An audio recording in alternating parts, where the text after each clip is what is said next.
12 ವರ್ಷಗಳ ಸಾಧನೆ ನಿಜಕ್ಕೂ ಖುಷಿ ಕೊಡುತ್ತೆ. 12 ವರ್ಷದ ಹಿಂದೆ ಯಾವುದೋ ಒಂದು ಮಗು ಕನ್ನಡ ಕಲಿಯೋದಕ್ಕೆ ಬಂತು. ಇವತ್ತು ಕನ್ನಡದಲ್ಲಿ ಬಹಳ ಸಲೀಸಾಗಿ ನಿಮ್ಮ ಮುಂದೆ ಕೂತ್ಕೊಂಡು ಮಾತಾಡೋದು, ಅಥವಾ ಪುಸ್ತಕ ತೆಗೆದು ಓದೋದು, ಅಥವಾ ಒಂದು ಎಕ್ಸಾಮ್ ಪಾಸ್ ಮಾಡ್ಕೊಂಡು ಬಂದು ನಿಮಗೆ ಹೇಳಿದ್ದು, ಅದೊಂದು ದೊಡ್ಡ ಸಾರ್ಥಕತೆ ಅಂತ ಅನಿಸುತ್ತೆ.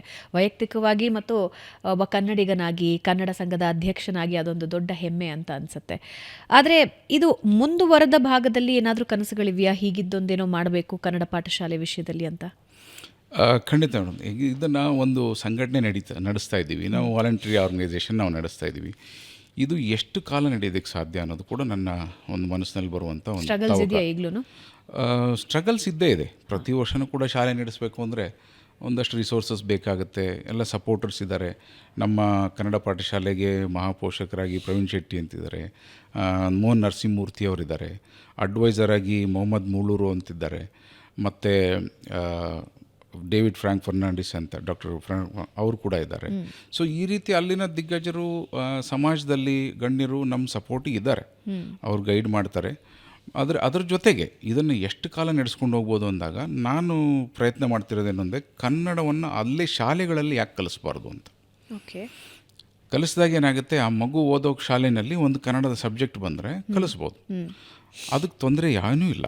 ಯಾಕೆಂದರೆ CBSE ಕರಿಕ್ಯುಲಮ್ ಇದೆ, ಅದರಲ್ಲಿ ಕನ್ನಡ ಇದೆ, ಕಲಿಸ್ಬೋದು. ಏನು ತೊಂದರೆ? ನಾವೆಲ್ಲ ಓದ್ವಿ, KHD ಅಂತಿದೆ, ಅಲ್ಲಿಂದ ಒಂದು ಅಥಾರಿಟಿ. ಅಲ್ಲಿಗೆ ಹೋದಾಗ ನೀವು ಕಲಿಸಿ, ಕನ್ನಡ ಇದೆಯಲ್ಲ ಅಂತ. ನಾವು ಸ್ಕೂಲ್ಗೆ ಅಪ್ರೋಚ್ ಮಾಡಿ ಕೇಳಿದಾಗ ಕನ್ನಡ ನಾವು ಕಲಿಸ್ತೀವಿ, ಅದಕ್ಕೆ 4 ಜನ ಟೀಚರ್ಸ್ ಬೇಕು, ಅದಕ್ಕೆ ಅವರಿಗೆ ಸ್ಯಾಲ್ರೀಸ್ ಕೊಡಬೇಕು, ಒಂದು ಡಿಪಾರ್ಟ್ಮೆಂಟ್ ಕ್ರಿಯೇಟ್ ಆಗುತ್ತೆ. ಬಟ್ ಅದನ್ನು ಮಾಡೋದ್ರಿಂದ ಕಮರ್ಷಿಯಲ್ ವಯಬಿಲಿಟಿ ನಮಗಿಲ್ಲ. ಈಗ ನಾವು ಕನ್ನಡ ಇಟ್ಟರೆ 20 ಜನ ಬರ್ತಾರಾ ಅಡಿಷ್ನಲ್ ಅಡ್ಮಿಷನ್ಸು? ಇಲ್ಲ.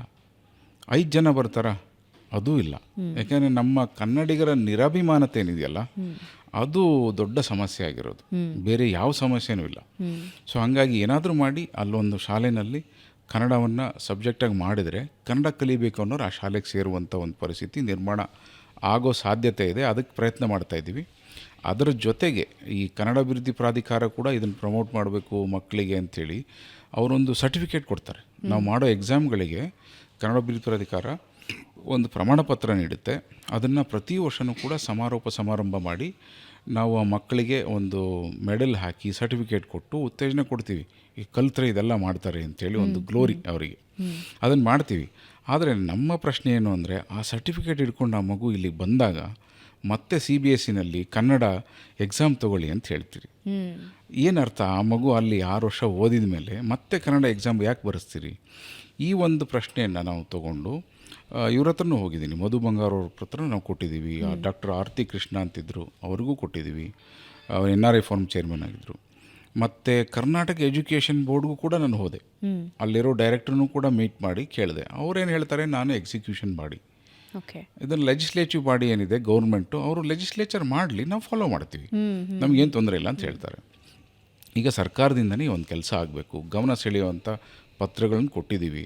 ದಯವಿಟ್ಟು ಇದನ್ನೊಂದು ಮಾಡಿಕೊಡಿ. ಅನಿವಾಸಿ ಕನ್ನಡಿಗರು ಕನ್ನಡ ಕಲಿತಾಗ ಕನ್ನಡ ಅಭಿವೃದ್ಧಿ ಪ್ರಾಧಿಕಾರದ ಸರ್ಟಿಫಿಕೇಟ್ ಇಶ್ಯೂ ಆಗ್ತಾ ಇದ್ದಾವೆ, ಅದಕ್ಕೊಂದು ಮಾನ್ಯತೆ ಕೊಟ್ಬಿಡಿ. ಸೊ ಅಲ್ಲಿರೋ ಮಕ್ಕಳು ಇಲ್ಲಿರೋ ಮಕ್ಕಳು ಥರನೇ ಮುಂದುವರಿಯೋದಕ್ಕೆ ಸ್ವಲ್ಪ ಅನುಕೂಲ ಆಗುತ್ತೆ. ಆವಾಗ ಕಲಿತಾರೆ. ಆ ಒಂದು ಸರ್ಟಿಫಿಕೇಟಿಗೆ ಬೆಲೆ ಇದೆ ಅಂದ ತಕ್ಷಣ ಜನ ಜಾಸ್ತಿ ಬರ್ತಾರೆ, ಕನ್ನಡ ಜಾಸ್ತಿ ಆಗ್ತದೆ ಕಲಿಕೆ. ಅದೊಂದು ಮಾಡಿ ಅಂತ ಕೇಳ್ಕೊಳ್ತಾ ಇದ್ದೀವಿ. ಅದಾದ ನಂತರ